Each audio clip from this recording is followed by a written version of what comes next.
கடற்படையின் அதிநவீன ரோந்து கப்பலான ராஜ்வாஜின் சேவையை மத்திய கப்பல் போக்குவரத்து துறை அமைச்சர் ஜி.கே. வாசன் இன்று தொடங்கி வைத்தார்.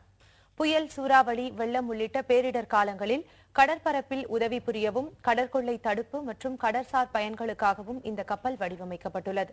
முற்றிலும் உள்நாட்டிலேயே இந்த கப்பல் தயாரிக்கப்பட்டுள்ளது. சென்னை துறைமுகத்தில் நடைபெற்ற விழாவில் ராஜ்வாஜ் ரோந்து கப்பல் நாட்டிற்கு அர்ப்பணிக்கப்பட்டது. இந்த விழாவில் பேசிய அமைச்சர் ஜி.கே. வாசன், கிழக்கு கடலோர பகுதிகளின் ஒட்டுமொத்த பாதுகாப்பும் இந்த கப்பலின் இயக்கத்தால் பலப்படுத்தப்படும் என்று தெரிவித்தார்.